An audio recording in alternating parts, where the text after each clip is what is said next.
Bonjour à toutes et à tous. Vous savez ce qu'on dit à Cuba? La fourmi penchée sur la corne du bœuf s'imagine qu'elle est très importante dans le balancement de sa tête. Bienvenue dans Invitation au voyage. C'est justement une étape à Cuba qui nous attend avec Nicolas Guillen, un auteur dont la poésie résonne comme les rythmes de la rumba, un auteur qui a accompagné de ses mots la révolution.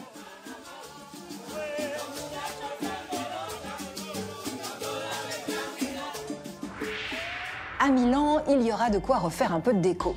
C'est dire, l'iconique lampe Pipistrello, le fauteuil Elda de Joe Colombo. Ces créations sont nées dans la capitale lombarde et la plupart des grands designers passent par là. Pourquoi à Milan? Ce sera l'héritage. À Milan, tout désir, tout projet, toute idée peut prendre vie. Moi, je suis très fière d'être milanaise. Les grands gourmands, eux, passent par Paris. Aujourd'hui, dans Papilles, vous découvrirez la délicate recette de l'opéra en compagnie du champion de France du dessert 2014. Bien décidé à vous faire succomber à la tentation. Les téléspectateurs veulent goûter. C'est que pour moi. Enfin, à Athènes, vous verrez comment Périclès a trouvé une drôle de manière de renflouer les caisses de la ville. Emprunter de l'argent aux divinités, avec un taux défiant toute concurrence. Je vous raconterai comment dans l'incontournable. Et tout de suite, on échauffe nos neurones avec la devinette. Pourquoi dans certains villages de Nouvelle-Zélande peignait-on les maisons en rose? Nous sommes à Kaikoura, l'une des premières stations baleinières fondées dans les années 1820 sur l'île du Sud. D'ici, les pêcheurs pouvaient se lancer dans les eaux profondes du Pacifique, le royaume des baleines.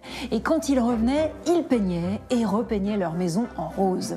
Des grands romantiques, ces baleiniers? En réalité, ce choix de couleur obéissait à une raison un peu plus prosaïque. Je vous demande laquelle. Vous le saurez, comme d'habitude, en fin d'émission. Car pour l'instant, on a rendez-vous dans les rues de la Havane avec le poète emblématique de la révolution cubaine. Nicolas Guillen, c'est l'inspiration.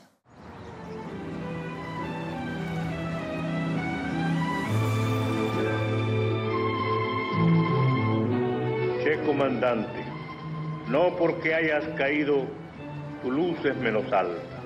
Un caballo de fuego sostiene tu escultura guerrillera entre el viento y las nubes de la sierra.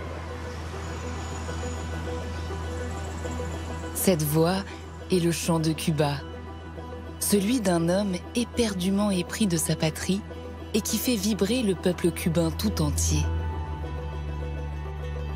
C'est que Cuba coule dans les veines de Nicolas Guillen, l'un de ces monuments littéraires célébrés notamment pour ses recueils de poèmes Songoro Kosongo et La colombe au vol populaire.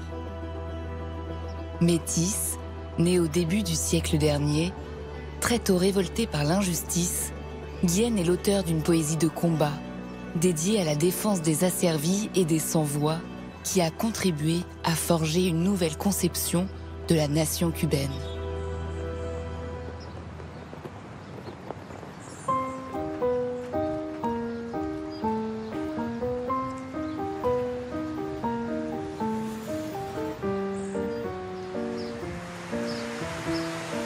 La poésie de Nicolas Guillen, né en 1902 dans une famille modeste de province, c'est d'abord une musique et une couleur. La couleur noire, que l'écrivain découvre dans les années 1920 lorsqu'il vient faire ses études à la Havane. Mulâtre par son père, Guillen sent bondir dans la capitale sa part d'africanité. Il s'éprend d'une tradition musicale alors très en vogue, nourrie d'influences africaines et espagnoles, le son.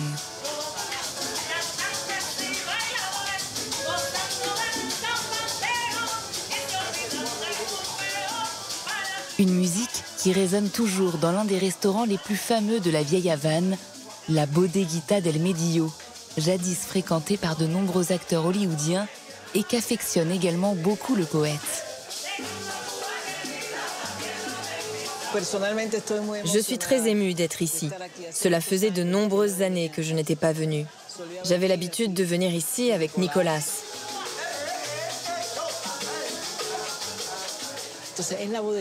À la Bodeguita, il y avait toujours un trio qui faisait danser sur du son, la musique populaire. Guillen était influencé par ce groupe, Trio Matamoros.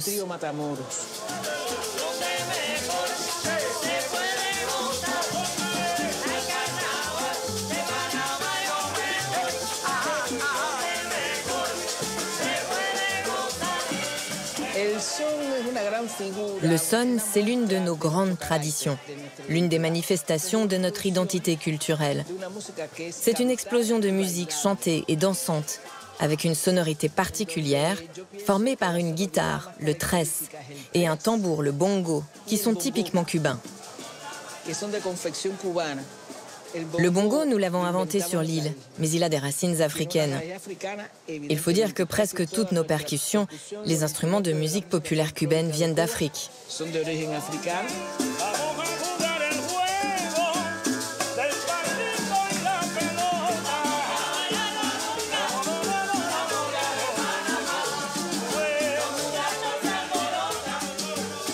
Cette musicalité, Nicolas Guillen s'attache à la retranscrire dès ses premiers poèmes, publiés en 1930.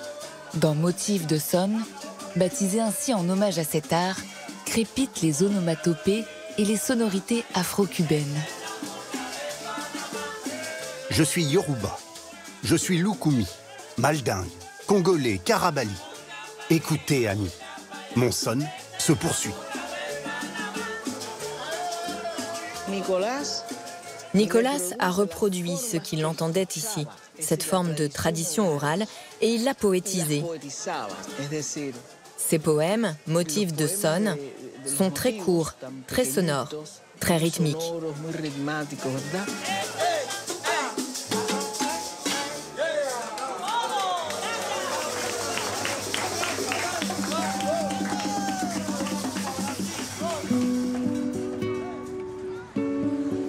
Ces poèmes disent aussi la réalité crue de La Havane et notamment de ses solares, des immeubles d'habitation collective insalubres, héritage de l'architecture coloniale où s'entassent en ce début de XXe siècle les populations les plus miséreuses de la capitale, notamment les descendants d'esclaves.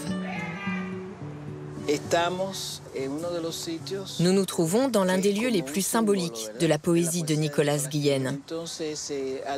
C'est en venant faire ses études de droit dans la capitale qu'il a découvert ces solares et la population noire et mulâtre de la Havane.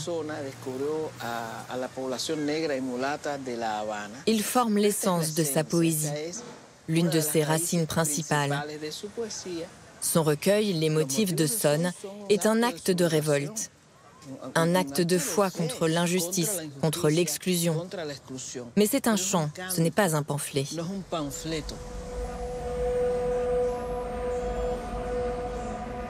Cherche des sous, cherche des sous. Sans ça, je vais changer d'époux. On me traitera de moins que rien. On ne voudra plus me parler. Mais vieux, l'amour avec la faim. Toi.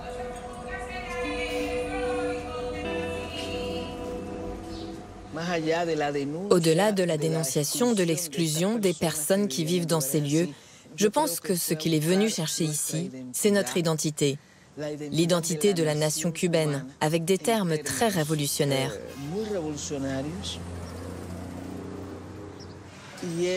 Son attention s'est portée sur les Noirs et les mulâtres. Il les a comme convoqués dans ses écrits. L'identité nationale cubaine ne pouvait pas se concevoir sans cet apport africain. C'est là que tout commence, c'est la base. C'est très important parce que les couches noires n'étaient pas considérées comme faisant partie du peuple cubain.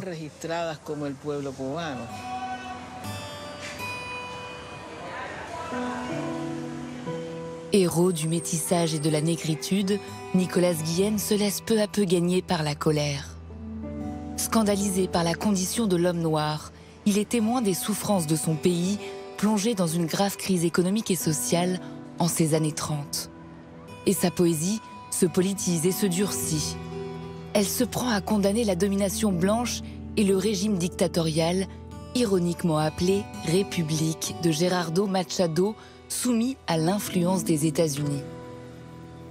Guillen fait de la canne à sucre le symbole de l'oppression passée et présente de Cuba. Une exploitation dont témoigne encore l'ancienne plantation de San Isidro de los Destiladeros, située dans la vallée de Los Ingenios, au centre de l'île. San Isidro de los Destiladeros. C'était un centre de production sucrière très important dans la seconde moitié du XIXe siècle. la segunda mitad del siglo XIX.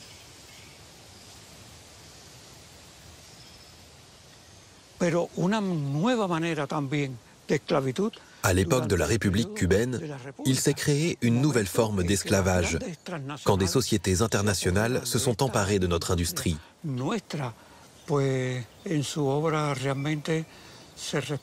Et on lit très clairement dans son œuvre une dénonciation de la présence américaine, de l'impérialisme nord-américain sur notre terre.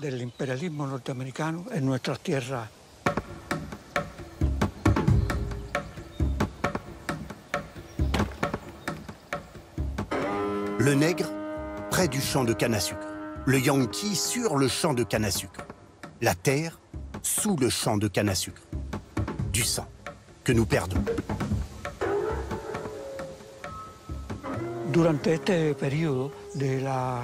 Pendant cette période de la République cubaine, beaucoup d'abus ont été commis. Non seulement contre toute forme de pensée révolutionnaire, mais aussi contre l'homme noir, qui avait tant apporté à notre pays, par sa sueur, son sang, par son dos lacéré par le fouet colonial.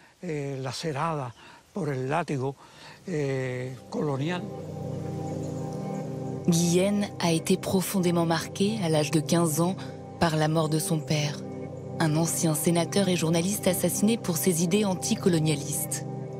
Dans son œuvre West Indies, il laisse éclater sa rage et appelle à la révolte.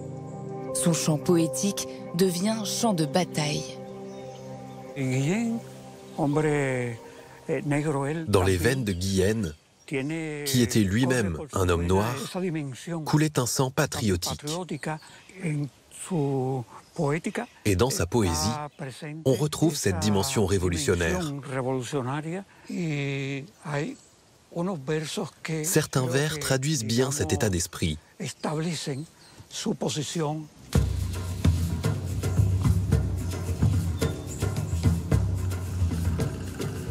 Couper les têtes comme les cannes.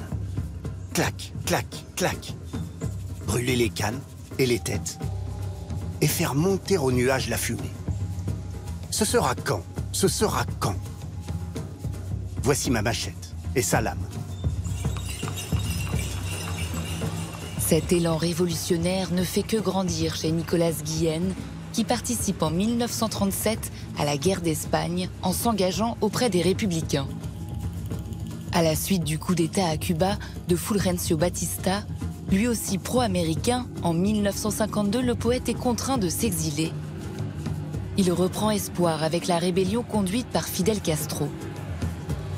Au bout de 6 années d'exil, il peut enfin revenir au pays natal. Une victoire aujourd'hui incarnée par la place de la Révolution. Le triomphe de la révolution cubaine a été pour lui, comme pour beaucoup d'intellectuels de son époque et pour ses camarades de lutte, la réalisation de son rêve, de ses idéaux. Guillén a publié un autre recueil de poésie appelé « J'ai » en 1964. Ces poèmes y célèbrent l'épopée révolutionnaire, l'avènement du nouveau gouvernement. Dans le poème appelé lui aussi « J'ai », il dit « Hier, Jean n'avait rien, et aujourd'hui, Jean a tout ».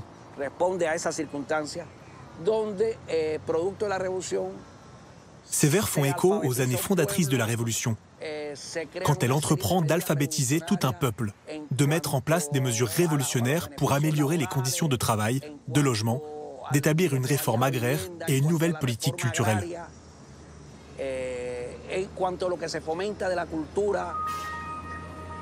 Un idéal révolutionnaire que Nicolas Guillén garde chevillé en lui jusqu'à la fin de sa vie. Décédé en 1989, il n'assiste pas à l'ébranlement du régime consécutif à la chute de l'URSS. Il reste à jamais la voix de la révolution et le poète national de Cuba, éternellement reconnaissant à Fidel Castro et Che Guevara. C'est ici que s'est tenue la veillée funèbre du Che, où l'orateur principal était Fidel Castro.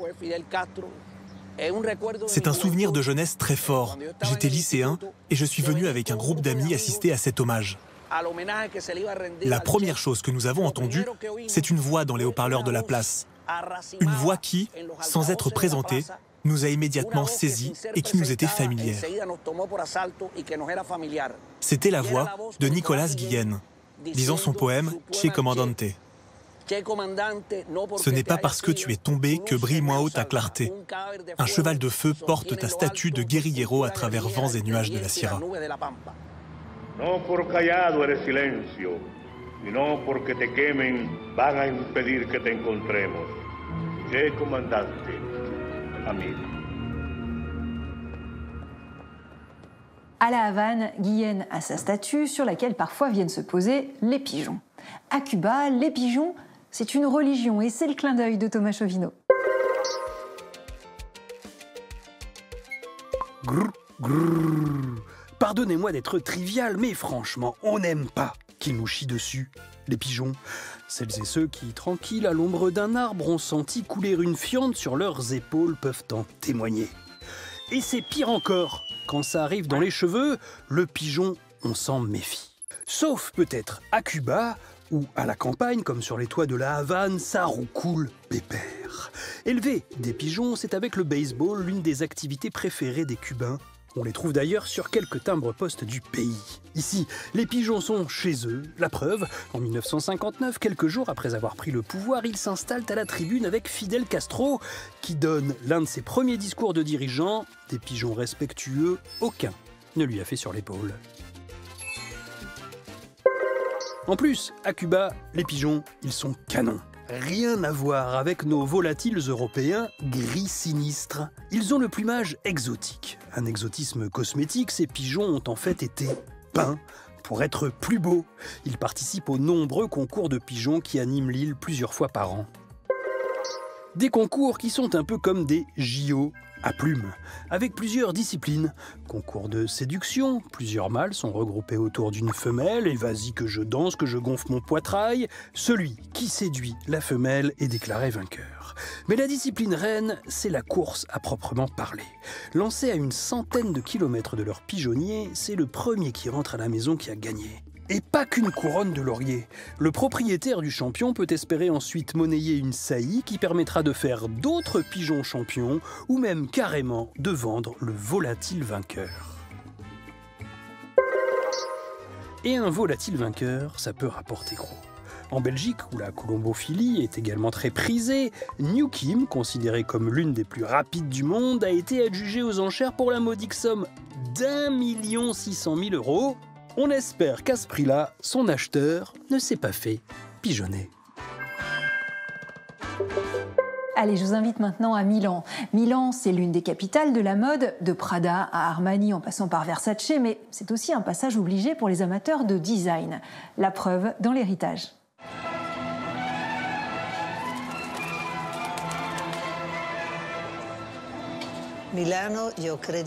Milan, c'est vraiment le cœur battant du design. C'est ici que presque tous les objets naissent et qu'on peut les découvrir. À Milan, tout désir, tout projet, toute idée peut prendre vie. C'est une ville d'entrepreneurs, une ville où on fabrique, où il y a cette volonté de réaliser.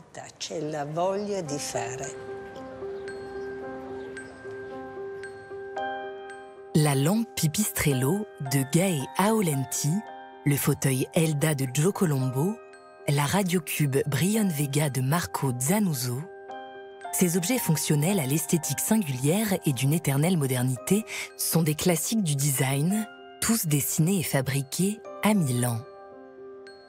Dans la capitale lombarde, la rencontre d'industriels puissants, d'artisans au savoir-faire millénaire et architectes à l'imaginaire bouillonnant a donné corps depuis un siècle à un design d'une audace absolue.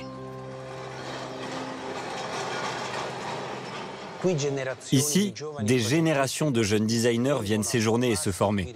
De Philippe Stark à Ronan Bouroulec, en passant par Constantine Grutschus et Jasper Morrison.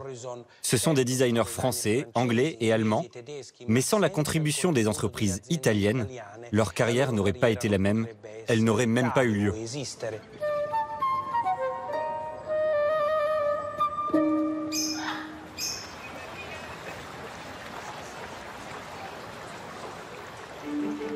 Cet état d'esprit inventif s'enracine dans 10 siècles d'une intense activité marchande et artisanale dont le quartier des Navili a été le théâtre avant de devenir aujourd'hui l'un des quartiers les plus branchés de la métropole. Le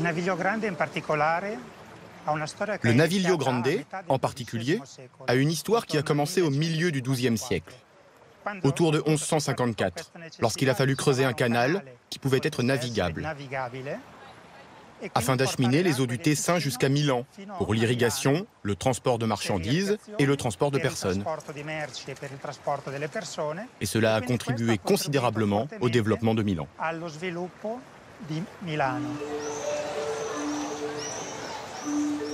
Les canaux permettent les échanges de marchandises agricoles, mais aussi de produits comme le textile. Car les Milanais ont une tradition artisanale solide dont témoignent les nombreuses échoppes encore visibles au bord des canaux. Mais les artistes aussi y jouent un rôle important dans l'essor économique de la ville. À la fin du XVe siècle notamment, le duc Ludovic Sforza règne sur Milan et se fait grand mécène des arts et des sciences. Il propose à Léonard de Vinci de travailler à sa cour en tant qu'artiste, ingénieur et en particulier sur les canaux.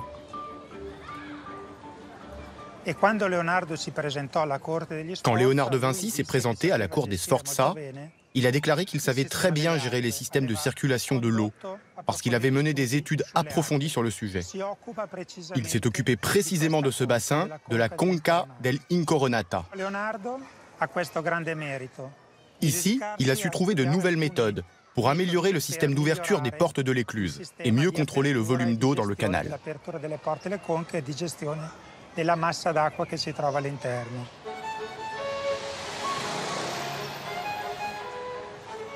À l'image de Ludovic Sforza, avec Léonard de Vinci, les plus grandes familles milanaises se font mécènes et bâtissent au fil des siècles d'imposants palais en plein centre-ville. Elles font appel au savoir-faire des artisans pour embellir leur demeure, posant déjà à l'époque les bases de ce qui deviendra le design milanais.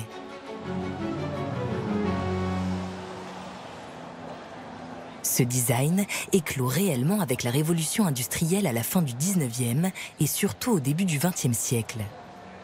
Et c'est encore la dextérité des artisans et l'audace des mécènes qui le distinguent à Milan des objets du Bauhaus en Allemagne ou des créations de Le Corbusier, Perriand et Jeanneret en France. Dans le quartier de Porta Venezia, près du centre historique de Milan, la grandiose villa Necchi en est un exemple éclatant. Édifiée au début des années 30 par la famille Necchi, enrichie par l'industrie des machines à coudre, elle se veut l'expression du raffinement et de la modernité assemblée. C'est une surprise de franchir ce seuil, car de l'extérieur, on ne soupçonne pas qu'il y a un aussi grand jardin de l'autre côté du mur. Et puis on ne s'attend pas à avoir une piscine ici, tout près des bureaux des avocats de Milan. Enfin, il y a cette grande maison qui est construite comme une villa et qui constitue un petit poumon vert au centre de la ville.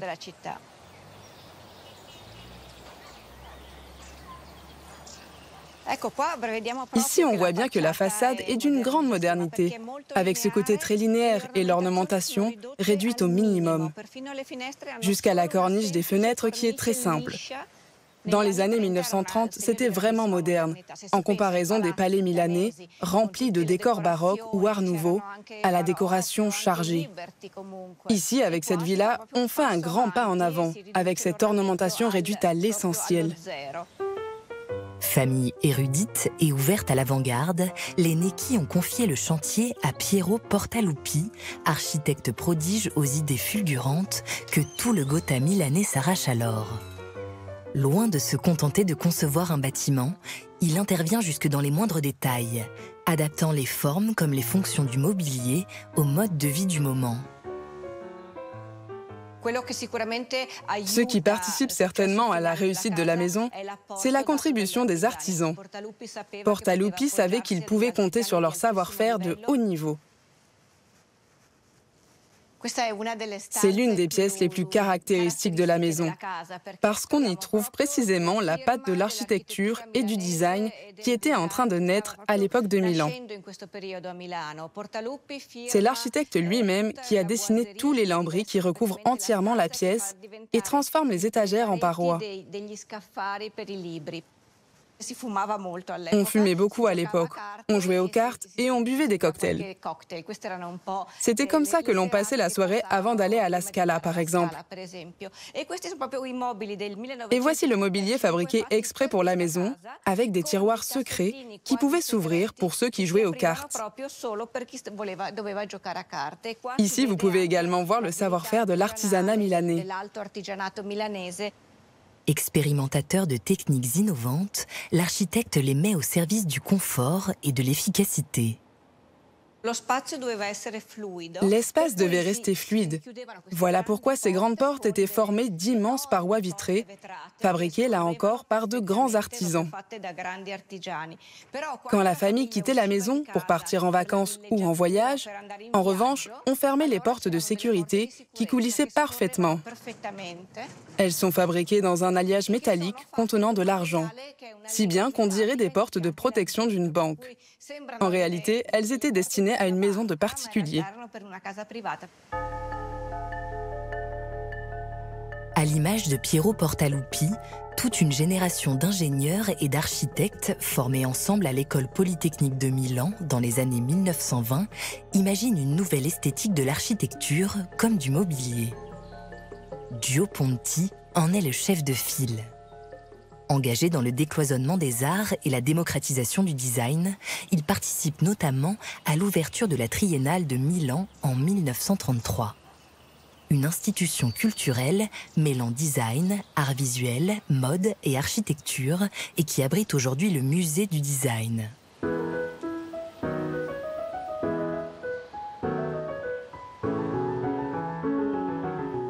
On y retrouve la patte de Gio Ponti, que ce soit une lampe ou une chaise, qui révolutionne la forme des objets comme le style de vie des Milanais.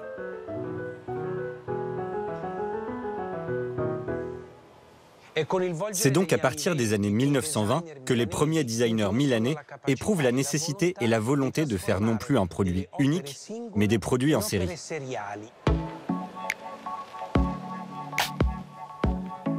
L'essor du design milanais tout au long du XXe siècle se fait aussi grâce aux éditeurs. Ces entreprises, souvent familiales, ont leurs usines aux portes de la ville. Elles financent et fabriquent les créations les plus innovantes.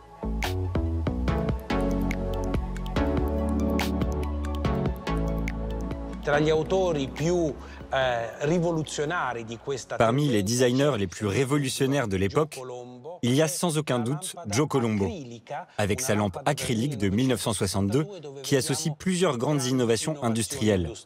Le métacrylate, que l'on peut courber en forme d'arc, et l'ampoule fluorescente, insérée dans le corps de la lampe, dont la lumière se propage à travers la courbe. C'est donc une lampe révolutionnaire, intelligente, mais aussi visionnaire par sa forme.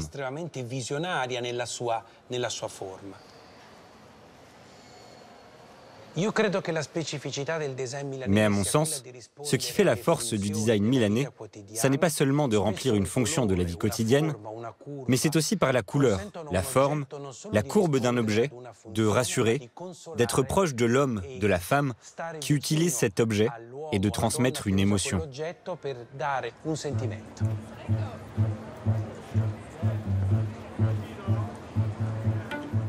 Au bout d'un siècle de triomphe, Milan s'affirme plus que jamais comme un phare pour les designers du monde entier, par le biais notamment de son salon du meuble. Ici, les créateurs les plus audacieux peuvent venir tenter leur chance auprès d'éditeurs et de galeries à l'écoute des meilleures idées. À commencer par celle de Rossana Orlandi, qui expose le travail de designers renommés ou émergents partout dans le monde.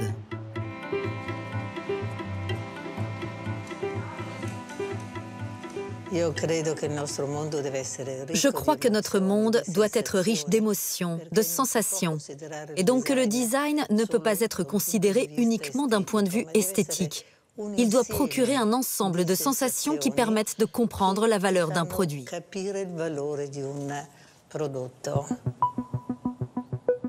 Dans un monde bouleversé par les enjeux écologiques, ce qui fait désormais la force novatrice d'un objet, ce n'est plus tant l'usage de matériaux dernier cri, mais l'ingéniosité avec laquelle ils sont réemployés. Avec sa fille Nicoletta, Rossana Orlandi a ainsi créé le Raw Plastic Prize pour encourager l'usage du plastique recyclé. En 2022, la designer Nada El Karachi, originaire du Qatar, remporte le premier prix avec ce projet réalisé avec des boîtes d'œufs en plastique. C'est un arrêt de bus pour le désert. La designer a pensé à ce matériau-là pour se protéger du soleil, qu'elle appelle la caisse d'œufs. Elle parvient à créer un jeu d'ombre et de lumière en faisant des petits trous ici et là, dans cette matière que nous connaissons tous et que nous utilisons très souvent. Cet abribus peut résister au vent, au soleil, pendant des journées entières. Et c'est un moyen de récupérer un matériau qui serait jeté. C'est un bel exemple du utiliser, réutiliser et recycler.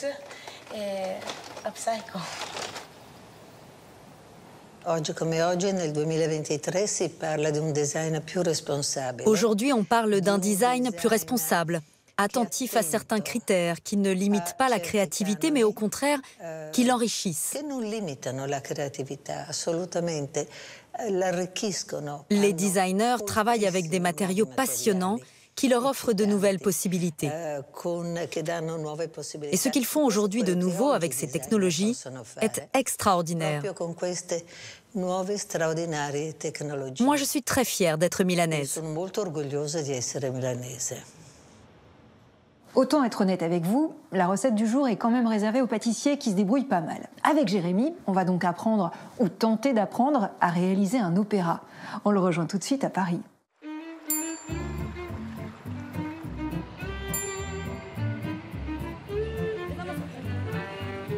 On réalise aujourd'hui un classique de la pâtisserie française, l'opéra, et pour cela, on va aller acheter du café. Bonjour. Bienvenue. Je voulais un café pour du café filtre. Ici, on a le Fiva qui, lui, va être acidulé, également épicé, avec des petites pointes de miel aux agrumes. Ici, c'est un salvadorien, oui, on va avoir des caractéristiques plutôt de fèves de cacao, framboise et jasmin, donc fruité et floral. Il faut quand même un café qui ait un peu de puissance, parce qu'on a quand même une ganache au chocolat qui est assez quand même cacaotée. Bah, je pense le Fiva. Hein. Je pense qu'effectivement, c'est un bon choix, parce qu'il va pas s'éteindre face au chocolat, en fait.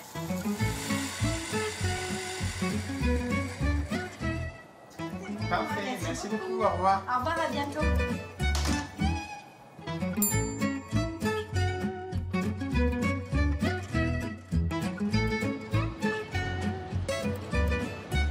On va commencer par le biscuit Joconde. Donc c'est un biscuit qui va être en 2 étapes. On va faire monter les blancs d'œufs et à côté on va faire monter un mélange de œufs entiers, jaune d'œuf, le sucre. Et en parallèle, je vais faire monter mes blancs d'œufs. Donc là, on a notre mélange de sucre glace et poudre d'amande. On va rajouter donc dedans la farine.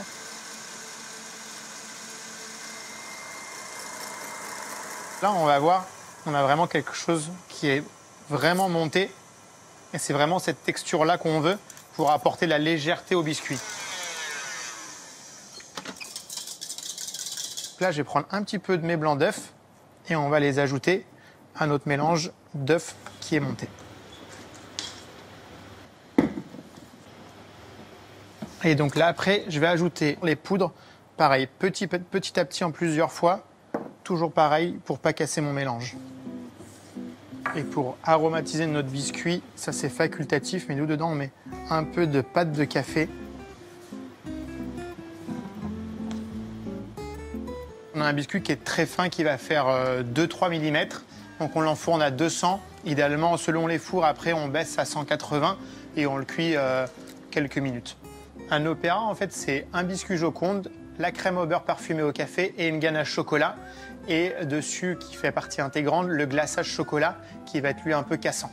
On continue par la crème au beurre café. Pour ça, on va réaliser un sucre cuit. Donc c'est le sucre et l'eau qu'on va faire chauffer jusqu'à obtenir une température bien précise qui est 121 degrés. L'opéra, c'est un gâteau qui a été créé en 1955 par Cyril Gavillon, qui était pâtissier d'Aloyau. Et il y a plusieurs, on va dire, histoires sur l'exactitude de pourquoi l'opéra. Et moi, celle qui revient le plus souvent, alors c'est soit il y avait des clientes qui étaient ras de l'opéra, ou aussi que monsieur et madame Gavillon étaient allés à l'opéra la veille. Et en fait, en faisant l'opéra, il avait fait un gâteau qui était très plat et qui lui a rappelé la scène de l'opéra.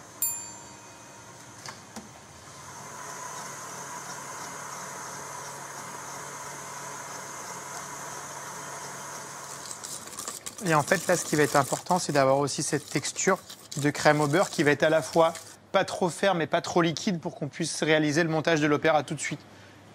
Donc avec le café qu'on allait chercher tout à l'heure, on va le faire couler en café filtre pour imbiber le biscuit. Et à l'époque, c'était vraiment très avant-gardiste d'avoir ce côté feuille à feuille de biscuit, un gâteau très plat et où on voyait tout le montage sur le côté. Donc la deuxième couche de biscuit. Donc là, on va rajouter la couche de ganache chocolat.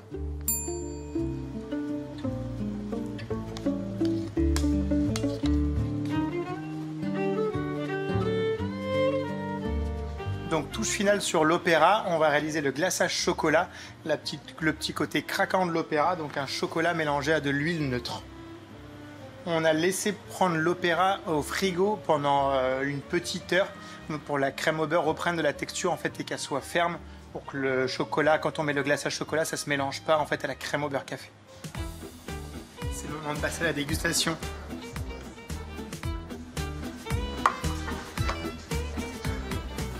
Moi, ce que j'adore, c'est quand on casse la petite croûte dessus. Le but de l'opéra, c'est que c'est vraiment un juste équilibre entre le café et le chocolat. Pour moi, il n'y en a pas un qui doit prendre le dessus par rapport à l'autre. Les téléspectateurs veulent goûter. C'est que pour moi. On retrouve à la fois du croquant, du fondant, du moelleux, du crémeux. C'est une explosion en bouche.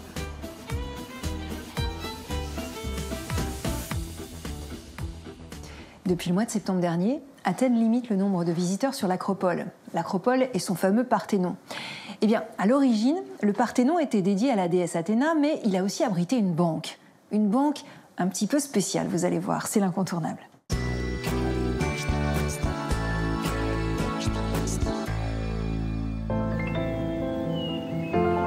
À Athènes, la star, c'est elle. L'Acropole. L'un des lieux les plus photographiés au monde. 3 millions de visiteurs la mitraillent chaque année. Le temple d'Athéna Niké, l'Érectéion, le Parthénon et bien d'autres monuments prennent la pose depuis le 5e siècle avant Jésus-Christ.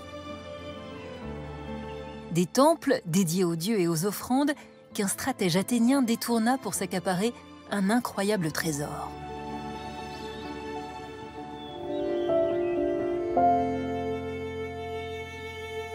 Linda Talatas est archéologue et historienne. Elle nous ramène 25 siècles en arrière. Athènes brille alors de mille feux grâce à sa puissance navale impressionnante et se place à la tête d'une alliance militaire fédérant de nombreuses cités grecques, la Ligue de Délos. Mais entretenir une suprématie, cela coûte cher, très cher. L'impôt mis en commun pour assurer l'effort de guerre est stocké dans un endroit sûr, l'île de Délos, qui donne le nom à la Ligue. Délos est un choix beaucoup plus logique d'endroit neutre où conserver un trésor commun, puisque c'est une île sacrée à Apollon, où on n'a pas le droit de naître ni de mourir. Personne n'est donc citoyen, personne ne vient de Délos.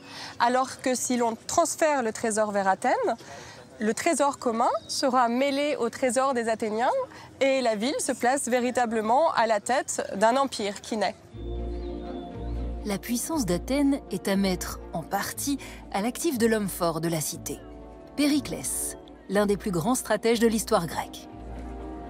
Il est issu, de par ses deux parents, de la plus grande noblesse athénienne, mais c'est un grand défenseur de la démocratie.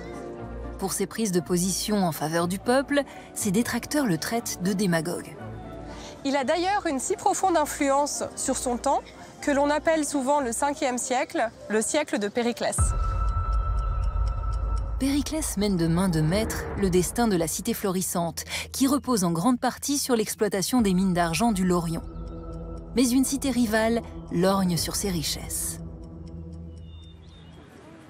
Sparte a établi une base militaire dans le nord de l'Attique et les Spartiates mènent des raids afin d'empêcher les Athéniens d'accéder à leur source principale d'argent, les fameuses mines du Laurion. Et Athènes se retrouve très vite à court de ressources, car une guerre, ça coûte cher.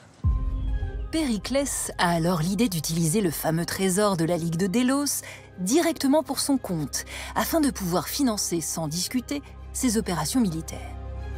Il invoque le besoin de satisfaire les dieux pour soustraire le magot à ses alliés. Athènes a transféré le trésor commun de la Ligue de Délos à partir de l'île de Délos au Parthénon, sous prétexte de mieux le protéger contre les attaques perses.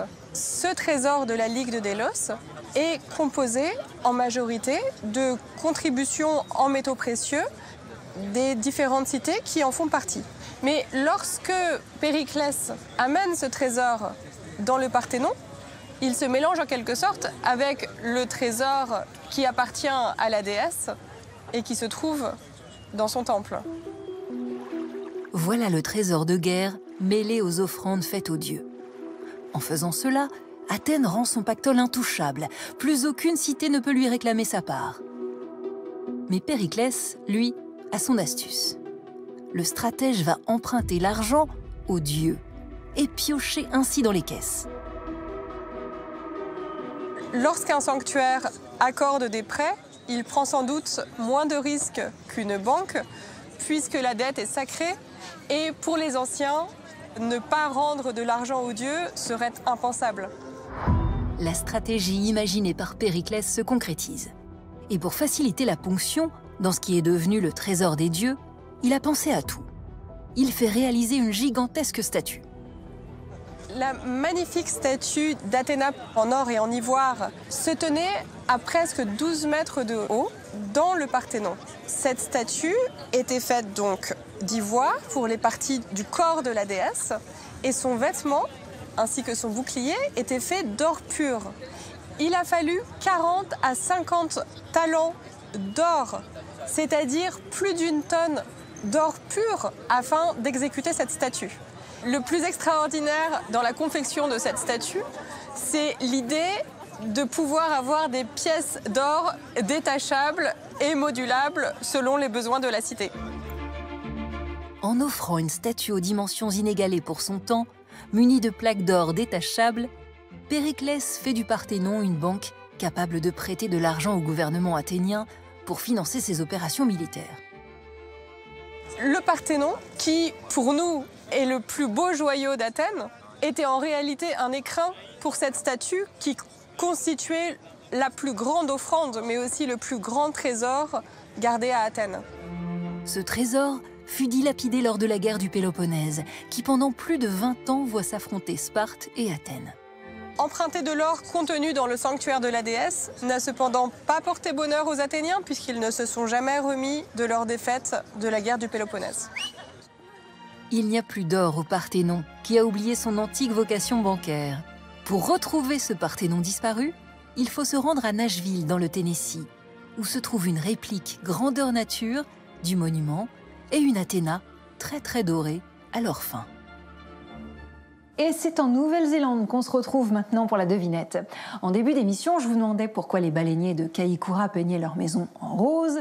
Eh bien parce que pour fabriquer de la peinture, ils n'avaient que du plomb blanc utilisé contre la rouille des bateaux et du plomb rouge, un anti-calcaire. Rouge plus blanc, ça donne du rose. Mélangez un peu d'huile, vous aviez ainsi un fantastique produit de préservation du bois. Vous en avez un exemple avec cette maison, celle du baleinier Robert Fife, le plus vieux bâtiment de Kaikoura. Il a été édifié en 1844 et devinez avec quel matériau les fondations ont été construites ? Avec des os de baleine. Nous, en tout cas, ce qu'on préfère, c'est quand même de les admirer en toute liberté, ces baleines. Ce que vous pouvez faire en revoyant ce voyage en Nouvelle-Zélande, il est en replay sur le site d'Arte. Shooty Pisfalt.